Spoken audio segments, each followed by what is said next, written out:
Um, so, Bismillah ar-Rahman ar-Rahim. Again, this is part of our educational sessions that we started recently as part of the Sudanese psychiatrists in Sudan and overseas, as part of the continuous medical education. This is the third session. Today, we have the pleasure to have an external guest, actually, who can present a very interesting topic.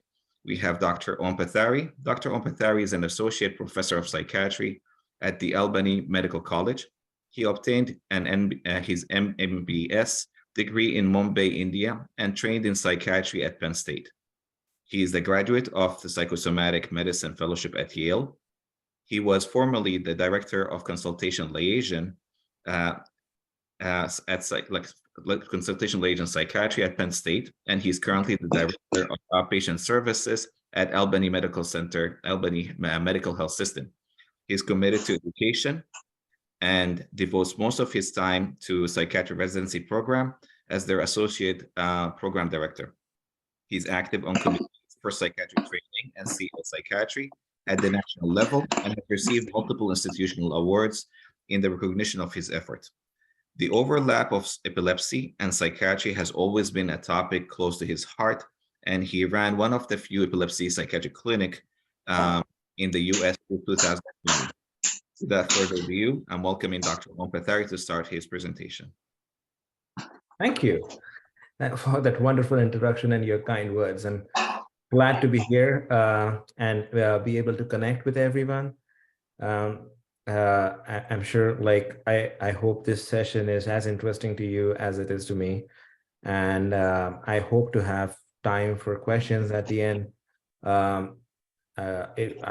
Either way can work. You can pop them up in the chat, or we can just chat at the end on a one-to-one basis. But I think just in the interest of time getting started, I'm sure like a lot of other psychiatrists around here, I was initially very interested in the overlap between neurology and psychiatry. And one of the places where you actually get to witness this the most dynamically is in the realm of epilepsy. Speaking of cases, like there were several cases that actually led me deeper down this path. Like, for example, a young immigrant woman in her 20s with difficult to treat epilepsy whose supposed psychotic symptoms worsened every time with antipsychotics. Or there was a retired music teacher who had been diagnosed with conversion disorder multiple times when she woke up and started playing an imaginary piano like about a month after retirement. The first one actually turned out to have autism spectrum disorder, and she had a very rich fantasy life, but no real hallucinations, and a seizure threshold that was very sensitive to psychotropic medications. And she ended up having like post-ictal psychosis every time someone tried to give her an antipsychotic. The music teacher who was diagnosed with conversion actually had frontal seizures because someone gave her SSRIs. They caused hyponatremia, and she ended up developing frontal seizures.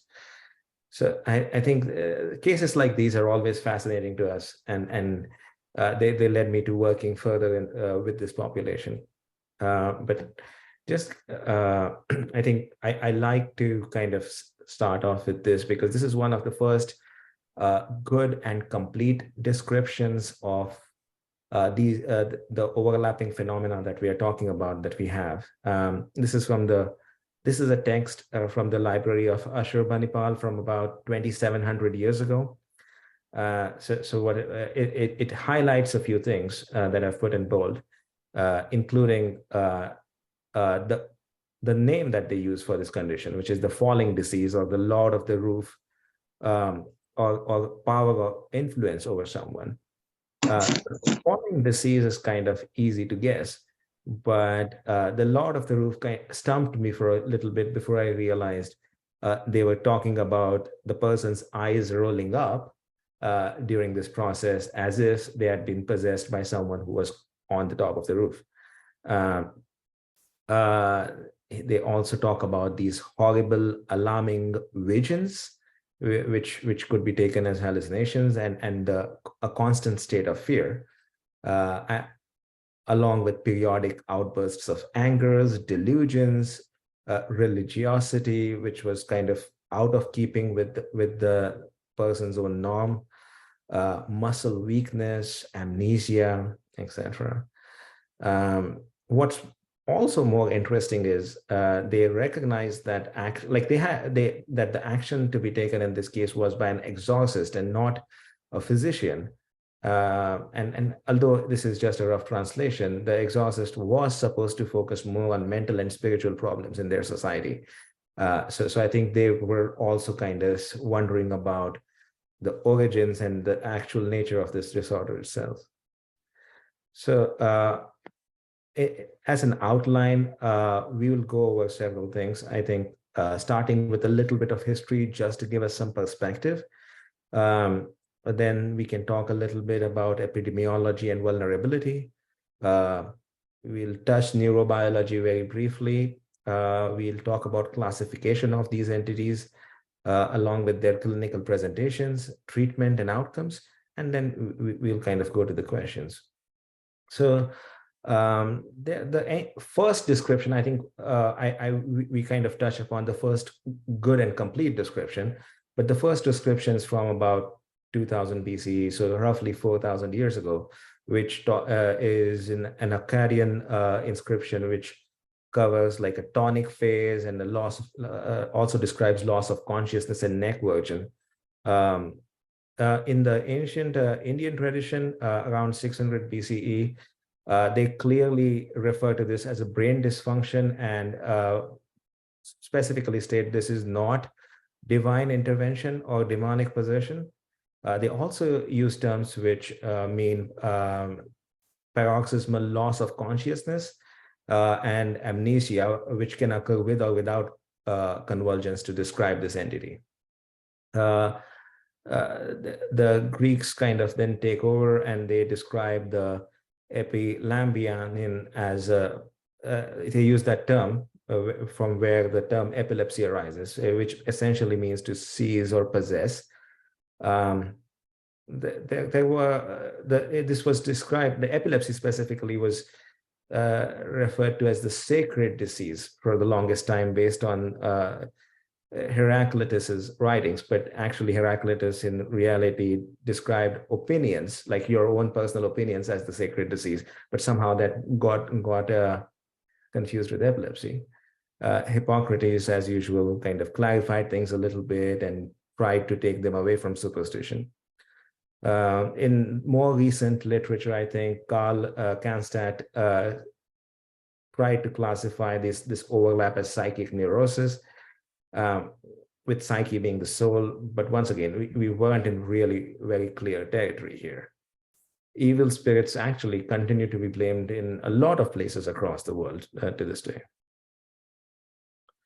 So there's an obvious overlap of epilepsy and psychiatric illness. And from like the time asylums were conceived of around the 18th century, well into the 20th century, patients with psychosis, epilepsy, or both were largely confined to asylums. So Charcot, Kraepelin, Freud all tried to address these issues of nosology. And the common thread which came through their writings was that there are two distinct trajectories. One is that there are some patients who return to a clear, non-psychotic mental state between episodes, and the others who remain psychotic indefinitely. And I think it's interesting because as psychiatrists, we are more familiar with perhaps this distinction in terms of episodic mood disorders such as bipolar disorder and schizophrenia, but it is also true for patients who have seizures and post-ictal psychosis, and as opposed to those who have schizophrenia. So it wasn't until the 1920s that the electroencephalogram, the EEGs, became more commonly applied, and suddenly you had a great paradigm shift in the field. So now epilepsy could be identified with the basis of something else apart from observation, and it had its own electrical signature that people could read. And on the other hand, psychosis showed no such signature. So now this split kind of resulted downstream in the fields of neurology and psychiatry moving further apart, as if almost separating the mind from the brain, with neurology going towards some things which had a basis in like gross biological findings versus psychiatry who didn't. In 1963, I think Slater, this was the first descriptive case of modern, at least first modern descriptive case of epilepsy-related psychosis after the onset of, like this was a case where a patient had onset of psychosis in clear consciousness after epilepsy, and this was not during a seizure. Going ahead, I think we can talk about the epidemiology, so we can see how these things are connected in the population. So just as an example, patients with epilepsy are twice as likely to develop schizophrenia compared to the general population. And this risk keeps increasing with age. There's also plenty of data about this relationship being bidirectional. So for example, if you have, if you're diagnosed with epilepsy, after you're diagnosed with epilepsy, the risk of developing a first episode of psychosis is great in the 3 years following this diagnosis. And the same is true for the opposite. Like, if you have been diagnosed with psychosis, the chances that you would have had a diagnosis of epilepsy in the 3 years preceding the psychotic episode is also great. So I think there's a clear bidirectional relationship here.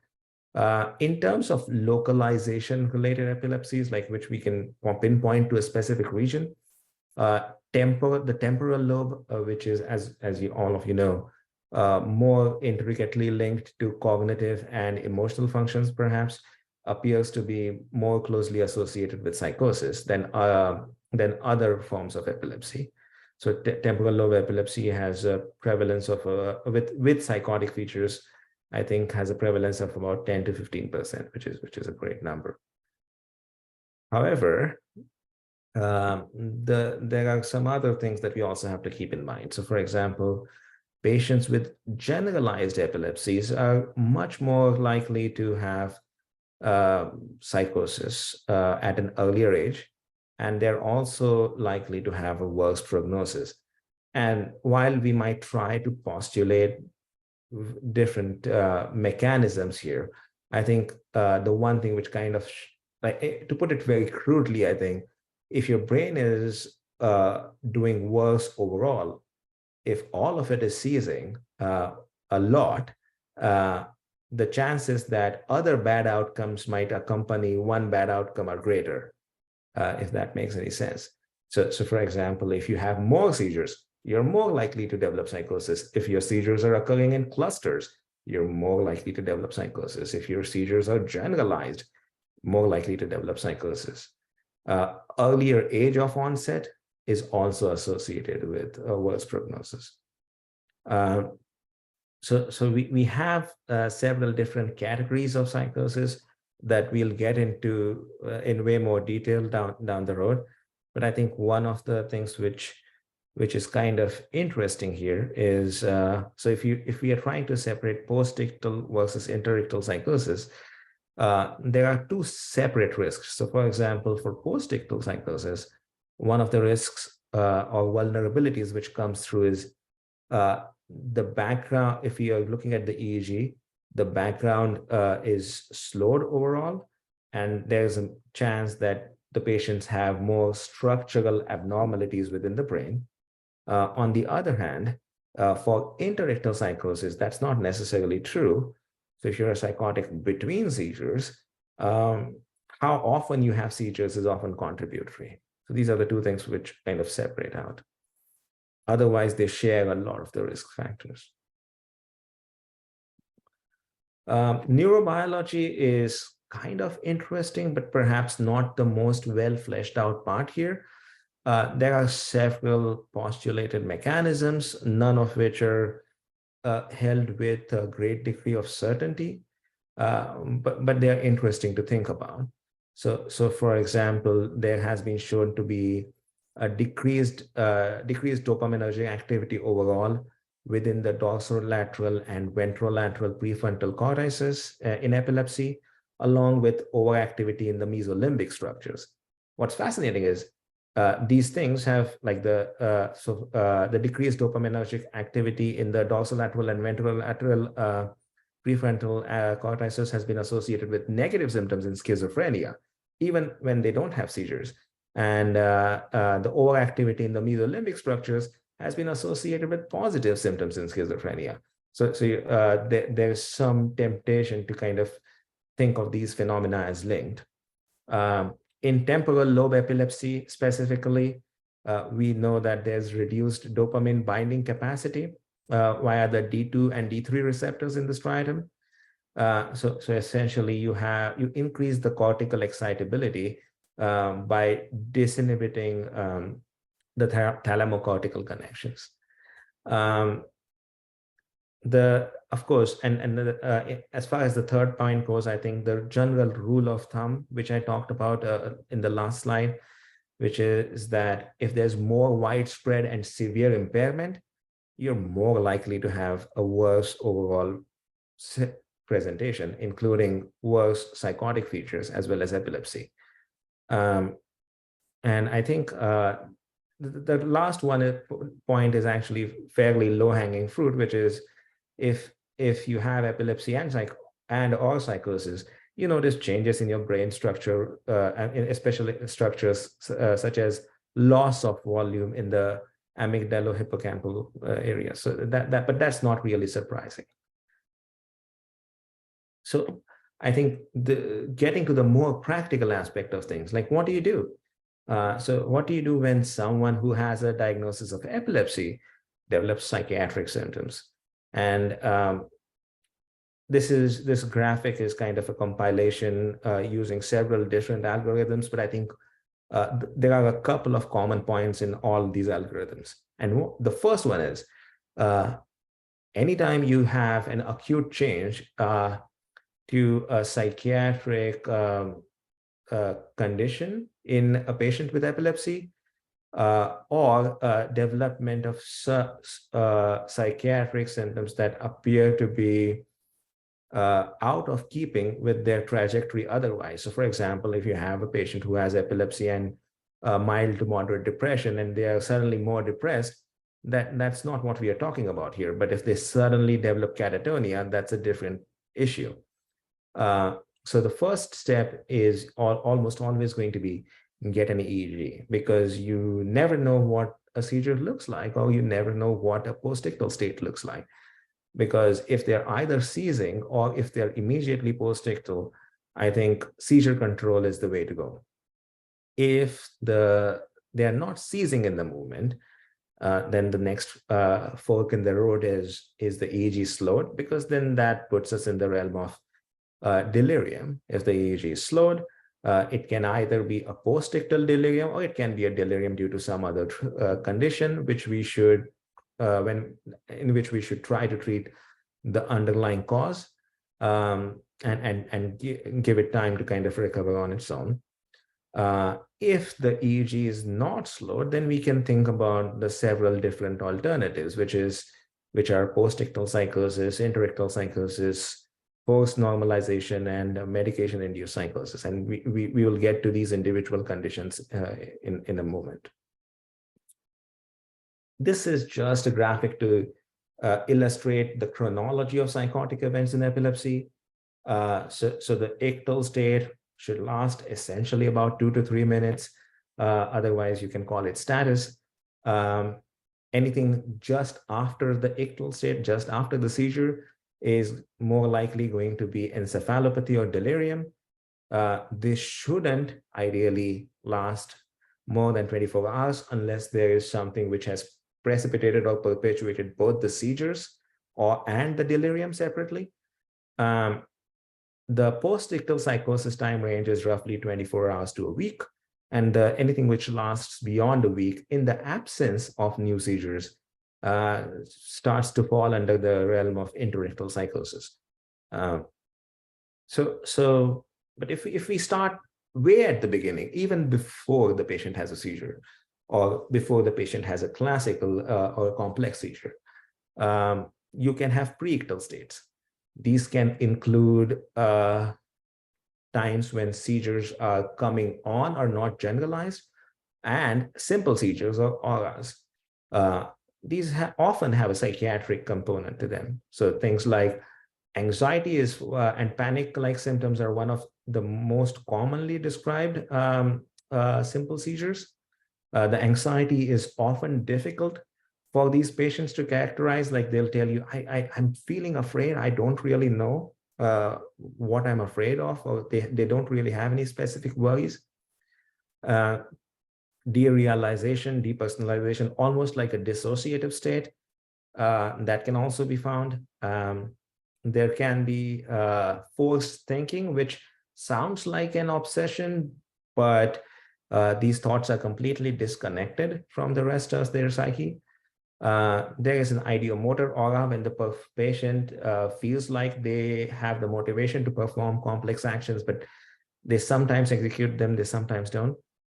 Of course, deja vu, like feeling like the feeling of familiarity with unfamiliar objects or events, and jamais vu, which is feeling that familiar objects are unfamiliar or familiar events are unfamiliar,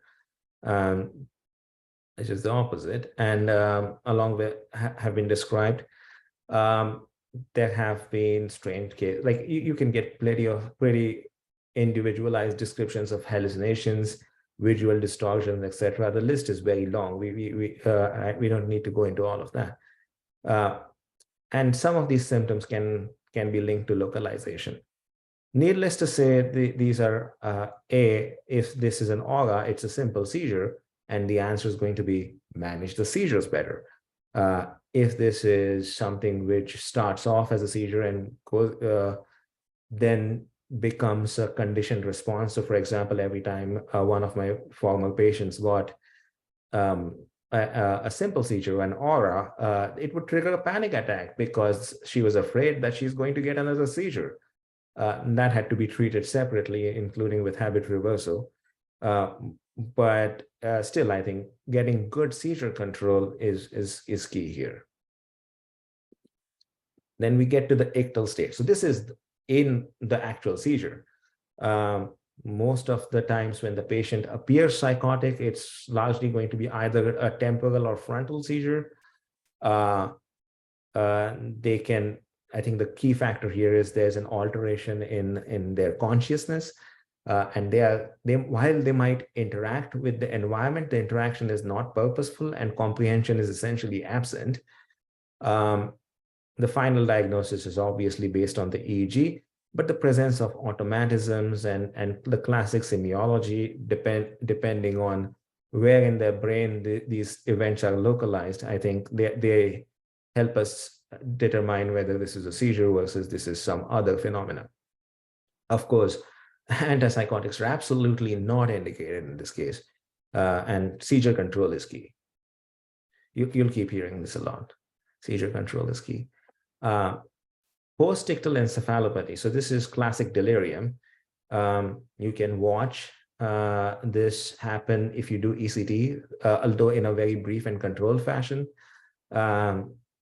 Waiting and watching and supportive treatment are options. Of course, if you, once again, the rule of thumb comes up. So if the seizure is longer, stronger, if you have more seizures, if it's generalized, and if there's any obvious brain pathology, which is or lesions that are giving rise to the seizures, the delirium is going to be worse. It's going to last longer, and it's going to be more difficult to kind of get back from it as well. We won't dwell too much upon this.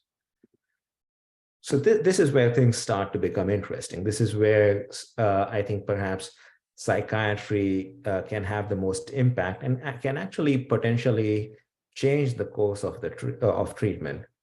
There are often other psychosocial and medical burdens on these patients, along with their other behavior. It might lead to conflicts with authorities, hospital administration, staff, etc. And we are often called in to help out with these quote unquote behavioral problems when it's actually something that's way more closely related to their neurological condition. The post-ictal psychosis is perhaps, I think, it's the most common actual periictal psychotic symptom. The post-ictal delirium, which we just talked about, shouldn't really count as a psychosis. The prevalence of post-ictal psychosis has been anywhere between 3.7 to 18.2%. But it's like 1/4 of all the psychosis in epilepsy or post-ictal psychosis. And remember, these people are counting the post-ictal delirium as well. So it's a significant chunk of the psychotic symptoms. It's often it's associated with generalized seizures and temporal lobe epilepsy. And once again, more complicated the event, the more likely it is that you're going to develop post-ictal psychosis. If you're younger when you have had epilepsy or your onset, and if your seizures are longer, you're more likely to develop post-ictal psychosis.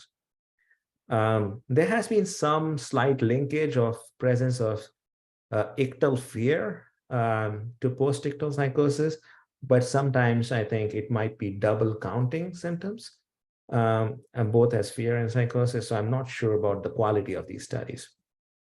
The criteria, and these are, as you can see, from 1988, but no one's come up with a better alternative. So the criteria are that the onset of psychosis is within a week after seizure. But there's usually a brief lucid period between the onset of the psychosis and the seizure. So you have a seizure, you have some post-ictal confusion, you get clear again, and then you develop psychosis. So that's more classically what post-ictal, what the course of post-ictal psychosis looks like. It can last anywhere from like less than a day to about 2 months. Usually lasts for about a week to some degree. It kind of on average, it tapers off after a week. But max duration of about 2 months has been noted.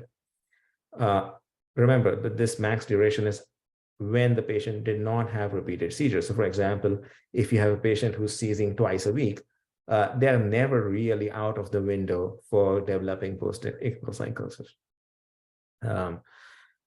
You have things like your regular psychotic symptoms, delusions, hallucinations, bizarre behavior, formal thought disorder, or some bizarre affective changes as well in this condition. And you have to make sure that this is not something else, just like our DSM tries to do, right? Like this is not anti-epileptic drug toxicity. So no one has a Depakote level of 500, valproate level of 500. And if they're confused, then that's probably not post-ictal psychosis.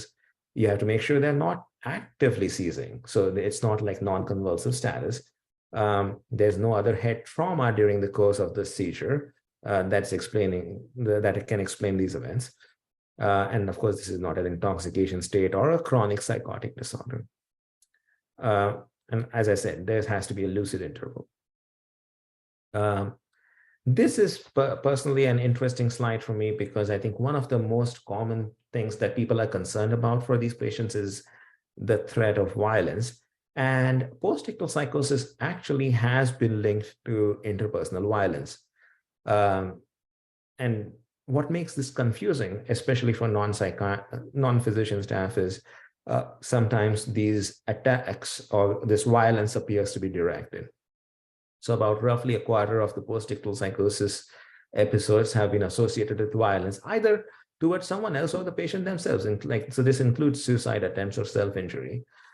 But it's not really purposeful. So this graphic, which I really like, actually on the y-axis, vertically, you can see if the event's related to the seizure. And then the x-axis, horizontally, you can see if in that event, patients are actually interacting with the world outside as you or I would interact. So if you look at point number A, which is the aura continua, which is another way of saying it's simple seizures, but in status. So if someone's constantly experiencing an aura that's not going away, so that patient in that case, this experience is related directly to the seizure, of course, because it is a seizure. But this patient, because it's a simple seizure, their consciousness is intact, they can interact with the environment. So you can see they're kind of down at the bottom in terms of relation to the seizure. So it's a very high relation to the seizure, but they can interact with the environment. So they're on the right side here in point A. Then you get to point B, which is ictal automatism. So this is behavior that the patient is engaging in when they're seizing. So once again, this is directly related to the seizure, but they're not really interacting with the external stimuli. So they're on the left. Then you get to post-ictal confusion. So this kind of comes after the seizure. So point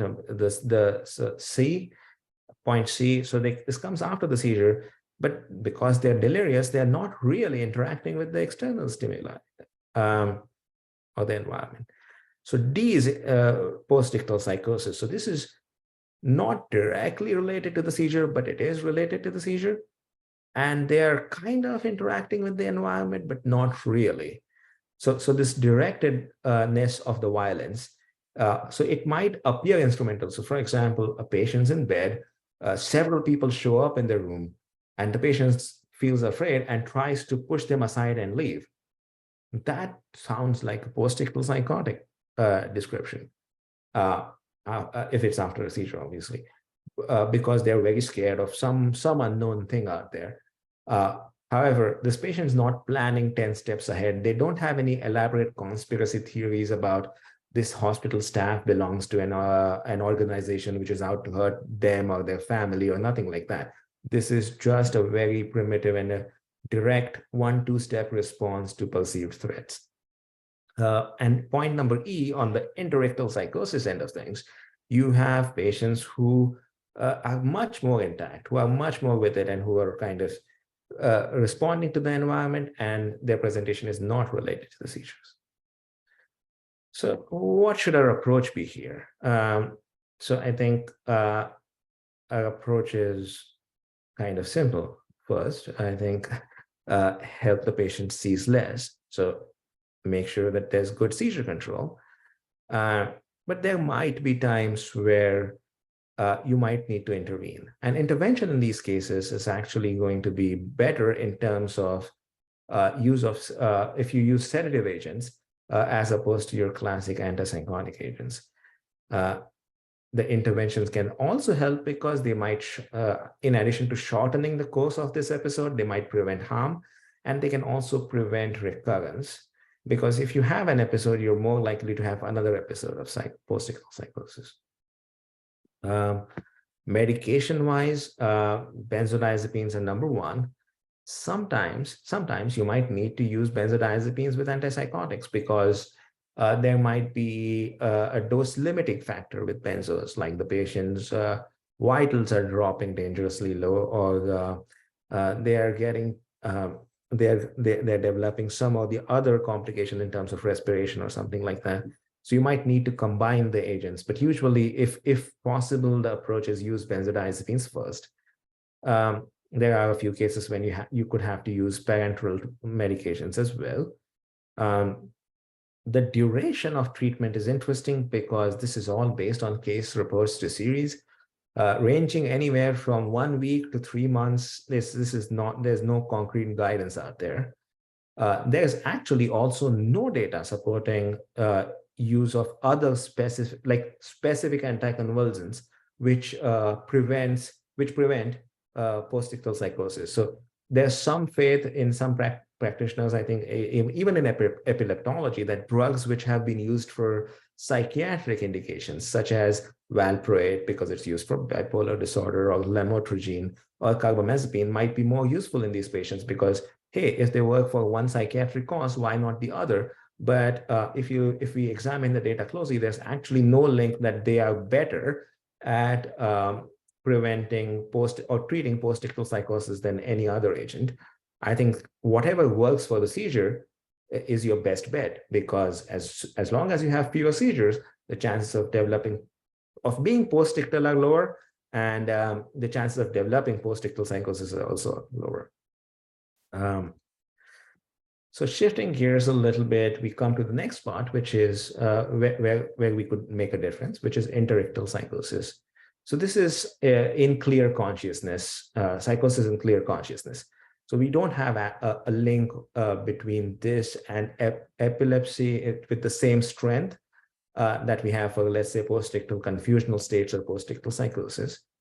However, EEGs in these patients have noticed, have almost uniformly shown some or the other abnormality, which doesn't rise to the level of a seizure, but it might be some sharp waves here and there where they shouldn't be, some rapid firing at some places, some just structural abnormalities, other structural abnormalities as well. It's present in fewer patients, but it is more classically recognizable to us as psychiatrists as, like, this looks like schizophrenia. Where it differs is it doesn't have the same kind of or the same level of changes to cognition or personality associated with it as schizophrenia does. There's a lot fewer negative symptoms. Positive symptoms like hallucinations and including command hallucinations can be present. As far as patients with temporal lobe epilepsies have been observed, the religious themes abound in their delusions, but that might just be related to the underlying structure, fundamental personality changes that can occur with temporal lobe epilepsy. Of course, like if you have any structural abnormalities such as hippocampal sclerosis or any other bad prognostic indicators, you're more likely to, for epilepsy, you're more likely to have, if you have bad prognostic indicators for epilepsy, you're more likely to have interictal psychosis. So one of the things which often comes up when you have a patient like this is should I treat them? Because, hey, people, especially epileptologists, have kind of know that antipsychotic drugs are associated with changes to seizure threshold. They lower the seizure threshold. And as I kind of pointed out in my introduction, one of the patients I had was very sensitive to these medications and would seize whenever she was put on them. So then I think looking at the actual risk is important here. So if you look at this entire group of medications, the antipsychotics as a group, there is an increased risk, obviously. It's fairly high. But then I think our duty is to kind of examine the individual components of antipsychotics. So for example, if you look at clozapine, it's contributing to most of the risk. And if you remove clozapine and its cousin olanzapine from the mixture, the risk drops significantly. Quetiapine is also associated with a somewhat minor increased risk. But I think if you take out these three agents, the rest of them, ziprasidone, aripiprazole, risperidone, they're fairly benign. As far as the more recent data shows, risperidone and haloperidol are still preferred agents, which have the least impact on seizure threshold. So of course, you don't need to throw all caution to the winds and just give patients large doses of antipsychotics. But at the same time, the risk of these medications as a group is increased particularly by three main culprits: clozapine, olanzapine, and quetiapine, in that order. You also have to think about interaction between antipsychotics and anti-epileptic agents, such as carbamazepine, phenobarb, and the other enzyme-inducing agents, increasing clearance of antipsychotics, and agents like valproate decreasing the clearance of the antipsychotic agents. But I think that's a given. The usual tactic is going to be start low and go slow, because once again, we are dealing with patients who may have other problems as well, in addition to epilepsy, and they might be on several other medications, and we don't really know how these interactions can go. As a general rule, for patients with any obvious brain lesions or injury, the target dose for antipsychotics is going to be roughly 50% lower than the general population. And you have to, of course, dose with considerations to hepatic and renal function, along with age. I think what's interesting, and this is mostly anecdotal, but there's also some slight data to suggest the patients with interictal psychosis actually respond far better to antipsychotic drugs than patients with schizophrenia. Like, you get to see a much more complete resolution of psychotic symptoms with antipsychotic agents, which you wouldn't really expect with schizophrenia, even at lower doses. The general recommendation is to continue these for about a year. But you notice, like, about 6 weeks, at least in my experience, and on the basis of like 2 papers, I can say like roughly 6 weeks is when you should start to notice like near resolution of symptoms. Of course, if patients are prone to developing these episodes time and again, sometimes you might just need to use maintenance treatment long term. But roughly after a year, you can see if tapering is a good option. So we come to the third category, which is perhaps one of the more confusing ones.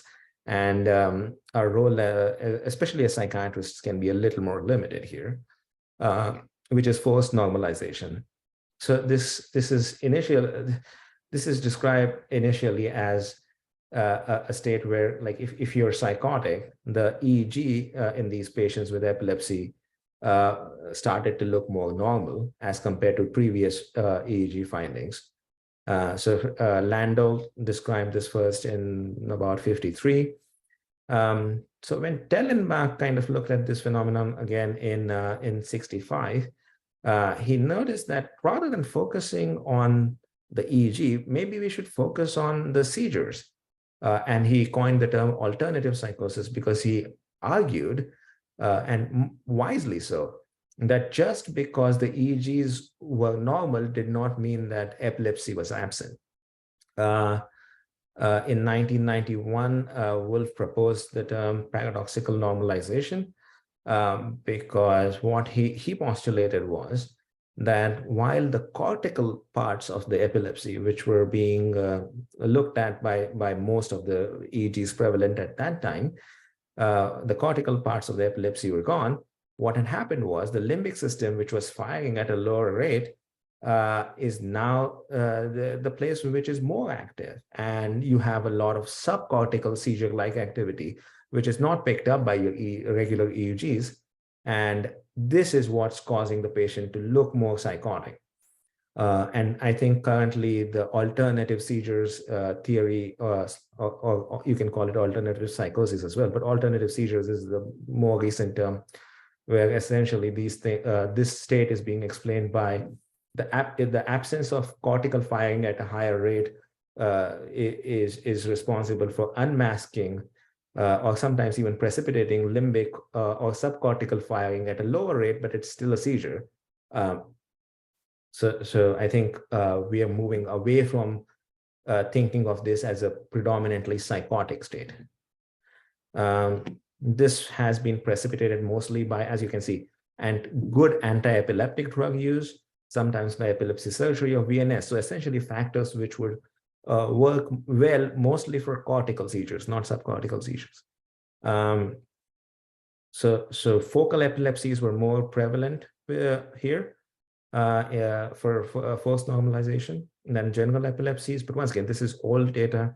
It's not really meaningful at this point of time. What these patients looked like, I think the most important characteristic was that they had a complete normalization of at least cortical EEGs, or a cessation of reported seizures for at least a week. They had psychotic or mood symptoms, with delusions also being present in some cases. But once again, not a whole lot of negative symptoms here. There are a few diagnostic criteria which essentially focus on normalized EEG, reduction in and then they kind of try to formulate what normal means here through the points 3A and 3B, along with establishing that there are some psychotic symptoms. However, this is old, and it uses terms that are no longer so while they're interesting, they no longer fall under just a psychotic disorder category. But I think because this is kind of being reconceptualized more as a limbic seizure at this point of time, these things are not really very relevant. We already touched upon the mechanism here. I think if you look at treatment, I think the strategies that have been used include switching anti-epileptic drugs to something which is more effective for both cortical and subcortical seizures. There have been cases where there has been permissive control of seizures as well. So scaling back the medications a little bit to allow for some seizures. Like, for example, if the patient is telling you, like, I would rather have one nocturnal seizure a week and not drive and not be psychotic, as opposed to being psychotic all the time and needing to be hospitalized with no possible treatment. So it's a risk and benefit discussion there. And a very complicated one at that, but I think there have been cases where a more harmless or less severe type of seizures have been allowed in some cases. Of course, you can use antipsychotic drugs and ECT as well for refractory cases. But once the data for a lot of these things boils down to individual cases, and not it isn't a general rule as such. Anti-epileptic drug induced phenomena, which is kind of a subcategory of this, once again related to seizure frequency. I think the most important part here is there are a few drugs which appear to have been blamed a little more. Ethosuximide, phenytoin, zonisamide, topiramate, and vigabatrin. But I think this is based more on what someone thought a good case report could be, as opposed to a property of these individual drugs themselves. What's also interesting is roughly half of the patients who had psychosis that was said to be because of anti-epileptic drugs tended to later be diagnosed with interictal psychosis. So I'm not really sure if we know very clearly that this was related to the drugs alone. So I think to sum things up, periictal psychosis are relatively common, and they can be, I'm sorry, there's a typo there, but they can be classified into simple seizures, which might give you hallucinatory experiences, dissociations, etc. They can be ictal phenomena, which is the seizure itself. It looks like psychosis, but it isn't. You can have post-ictal encephalopathy or delirium, which is just like regular delirium, but after a seizure. Post-ictal psychosis and interictal psychosis, where I think psychiatrists can make more of a difference in recognizing and adequately treating it, or also preventing inappropriate treatment.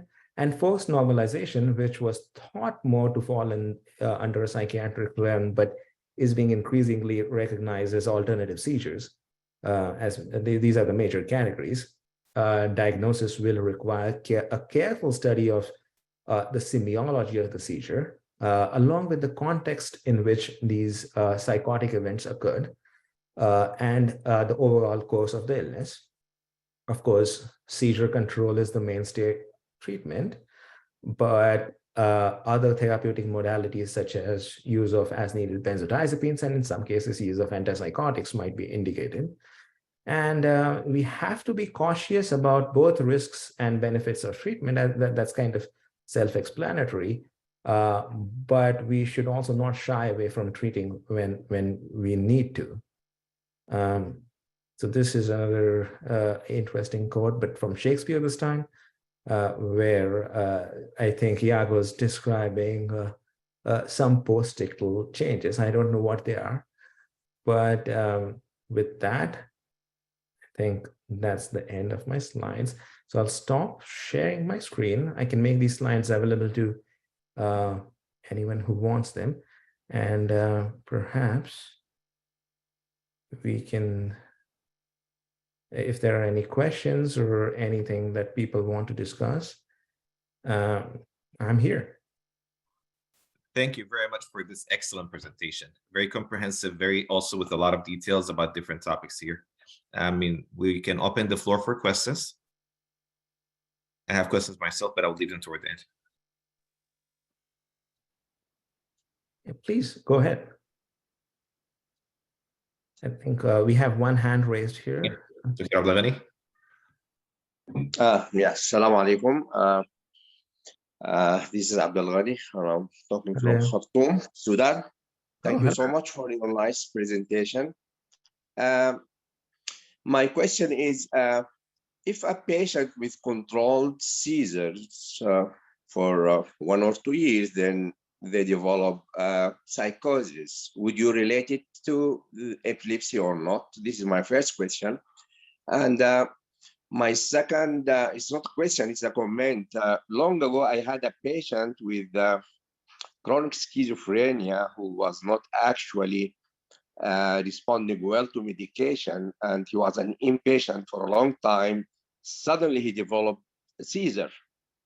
And actually, his symptoms of schizophrenia improved much after the seizure, which is just simulating an ECT, as you know. So, would we prescribe an anti-epileptic for this patient or not? And thank you. No, both of them are excellent questions, I think.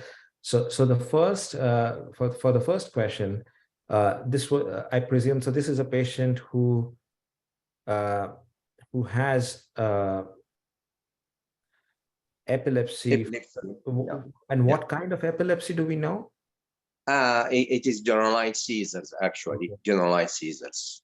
Yeah, and the seizures have been well controlled, you said, right, for a few years. Yeah. So I think this is great, because I think this was more like, so I think the first step could be getting an EEG. And so there are two options here. I think your treatment will not fundamentally differ, but the EEG will help you with how much treatment. So this is either going to fall, at least based on the information right now, fall under the category of interictal psychosis or schizophrenia, like or a primary psychotic disorder of some sort. EEG will help you identify whether there are any electrographic abnormalities right now.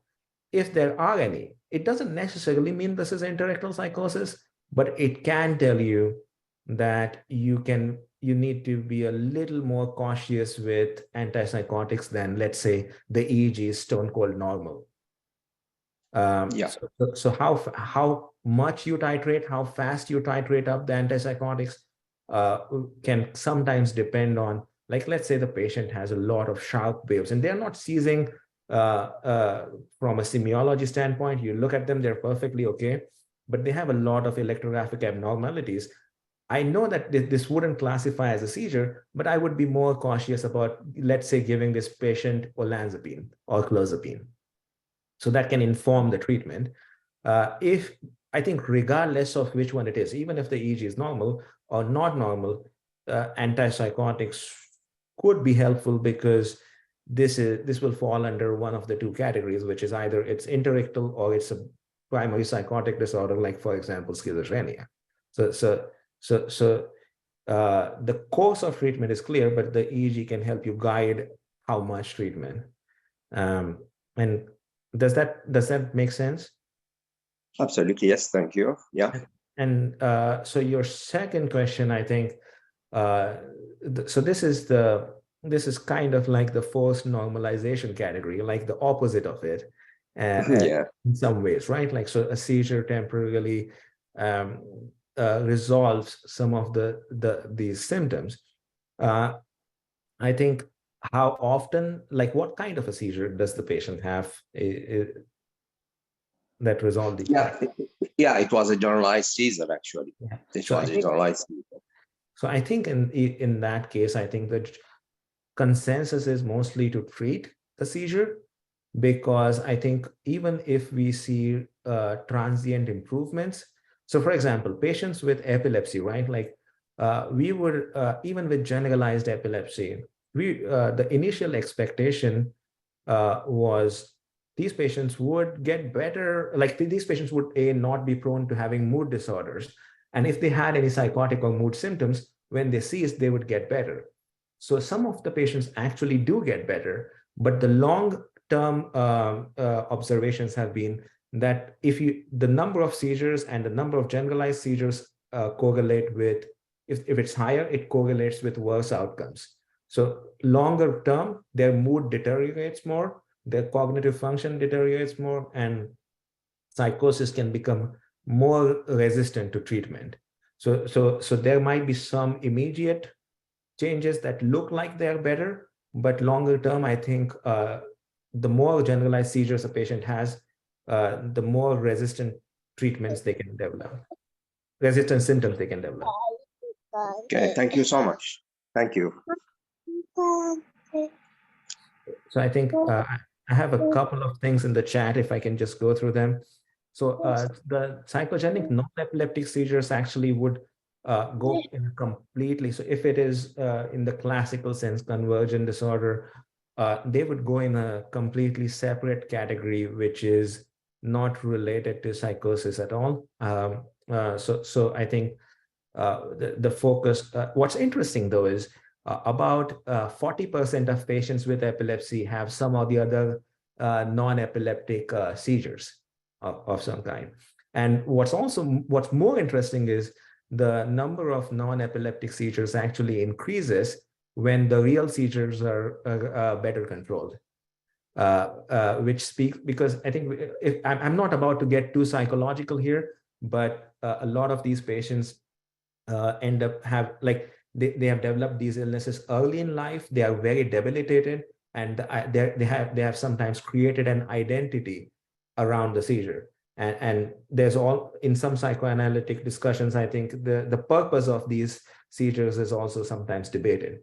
So I think they fall more in the psychological symptom category, which is actually, there's a good evidence for treatment with CBT. So next question is from Dallas. A rapid question related to this. So how do you differentiate between non-epileptic seizures and forced normalization?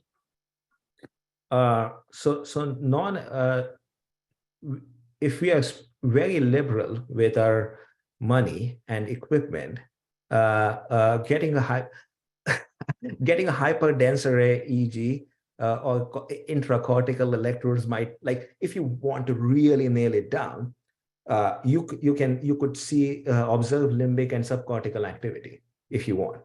But I don't think most places will have the equipment, or the patient shouldn't really consent to putting electrodes inside their brain to figure it out. But I think how you could differentiate it is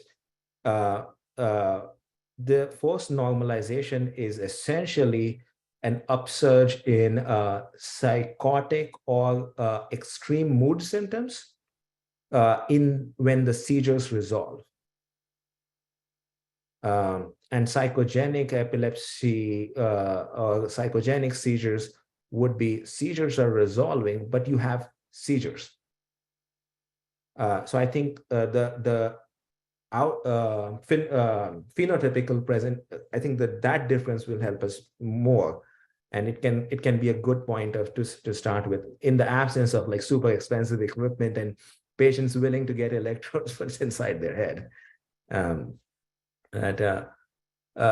So going to Dallas, I think, who says, from a liaison standpoint, do you have advice for working with neurology services that have less familiarity with the subject matter? I've had a recent case where I was deeply concerned about focal seizures in a psychotic patient. It was dismissed by neurology out of hand without EEG on initial consultation.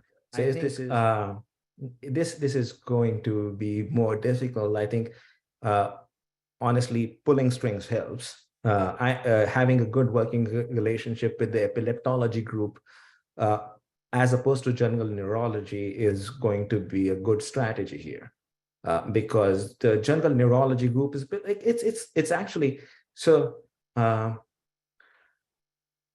specializations in neurology are interesting, and they're very, very expert people. But once you specialize, I think you deviate more from your general practice than, let's say, a CL psychiatrist myself deviates from general psychiatry. So I think, for example, if you have a stroke attending covering the general neuroservice today, the difference between how an epileptologist would think and a stroke attending would think about a seizure patient is vast. Not so for, let's say, a CL psychiatrist and a general psychiatrist. So I think we have to keep that in mind, and we have to approach them as if I think we have to adequately gauge their level of expertise and try to meet them at that level, because they might actually not be an expert there, even though they're responsible for that treatment. So the next point is, true, Dallas. I think the same thing happened with us, but we didn't send, we dug our heels in and kept the patient in the ED. The next point was from Selma Osman. Does the correlation between epilepsy and the onset of psychosis applies to space-occupying lesion related? See, absolutely, absolutely. I think I'm going to put it very crudely. The worse your brain, the more likely bad things are going to happen to you. Right? So space-occupying lesions, bigger lesions, more active lesions, more number of lesions, anything which is worse with the brain is going to make you more prone to developing epilepsy and worse kinds of epilepsy, but also the other bad outcomes associated with epilepsy. So for example, ranging from at the very top, like sudden death related to epilepsy, and at the very bottom, like low income, all of these things have a fairly decent correlation with just how bad the brain is. So space occupying lesions, yes, they're going to be worse, and they're going to be more likely to make you prone to developing psychosis. They're all like, if you have multiple lesions, that's also worse. So I think everything which makes it look like a bad brain, worse outcomes. All right. If no one else has a question, I do have a question for you. All right. So in simple seizures, in patients who you don't know if they have a history of epilepsy to begin with or not, there is no medical history or past epilepsy history. So you're in the dark. And when do you start thinking about using EEG among patients displaying psychiatric symptoms? Well, that's a very tough one. So I'll tell you what we in my medical school in India, where the EEG machine was still housed with psychiatry, because that was actually the standard from the 1920s that I talked about earlier, because there were a lot of patients who could have epilepsy in psychiatric wards. EEGs were actually widely used in psychiatric wards first, before they were used in neurology, because they wanted to get the epilepsy people out. So traditionally, that was still housed in the psychiatry unit, and it was fairly easy to get it for first episode psychosis, for example.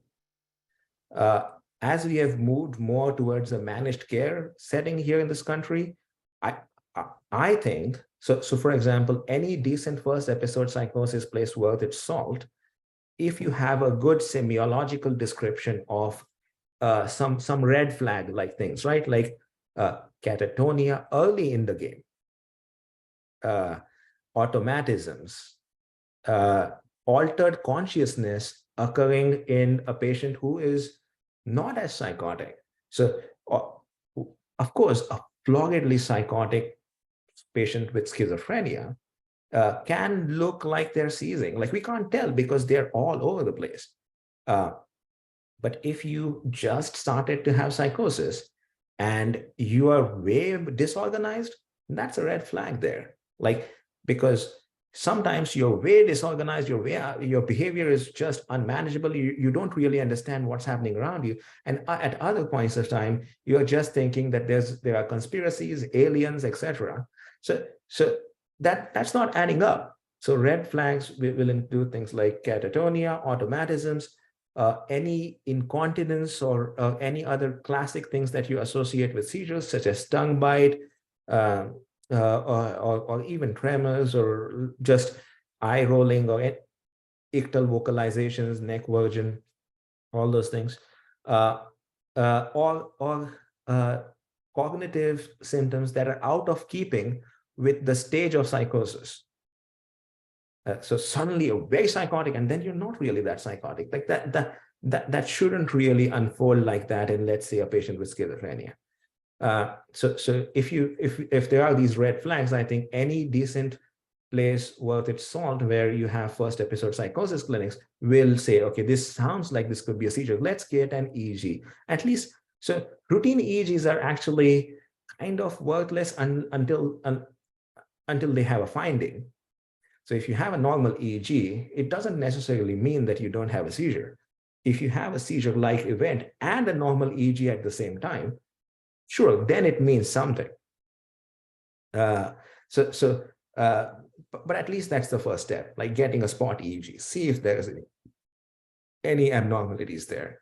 It's great if we get it close to the event itself. But I think it should have a more, to answer your question in a succinct fashion, after speaking so long, I think it should have a more central role in at least the early part of working up psychosis. And we shouldn't actually let go of it even down the road, because we give these patients several agents which make them more predisposed to having seizures. They can have psychotic symptoms which make them more predisposed. For example, someone with catatonia and polydipsia, hyponatremia, get worse, and suddenly they start looking more catatonic. And this patient was on clozapine, etc., whatever, for the psychotic symptoms. And why are they worse? Like, I think and they get better with Ativan.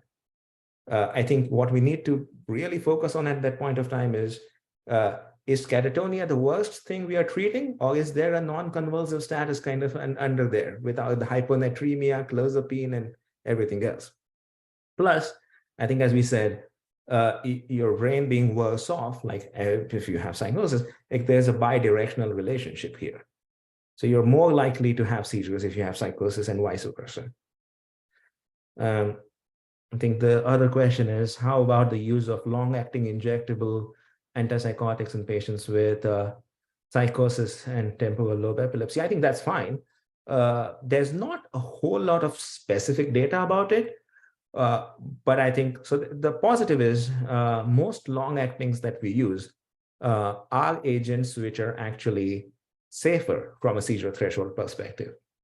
And for interictal psychosis, especially if you have repeated episodes of interictal psychosis, so this is not directly related to the seizure, it's happening a long time after seizures, and it keeps going on, you might need long-acting injectables. The downside is, I think the one thing you have to see is, I would still say that trialing oral medications is going to be the first step, though, unlike other cases, because you never know how that particular patient's seizures are going to respond to that antipsychotic. And once it's in, it's in. So for example, if you have the misfortune of having someone whose seizures are triggered by aripiprazole, which has been shown to be one of the safest agents overall, but you just end up with that case report type patient, you've already given them a long-acting which is going to be in their system for 3 months, and you'll be scrambling to cover it with more and more anti-epileptics. So I think assessing tolerance first with good oral medication, oral dosing, and then moving on to long-actings in cases of interictal epilepsy, this will be good. Post-ictal epilepsy, so when it's happening soon after seizures, it's supposed to resolve within a week, or maximum is a couple of months without treatment. So long-actings wouldn't really make a whole lot of sense in those cases. Right. Any other questions? If no further question, I mean, we'll have to thank you all very much for being here today and for the wonderful presentation. No, thank you. And once again, if someone thinks of anything later on, if I can help, I'll be more than glad to kind of be contacted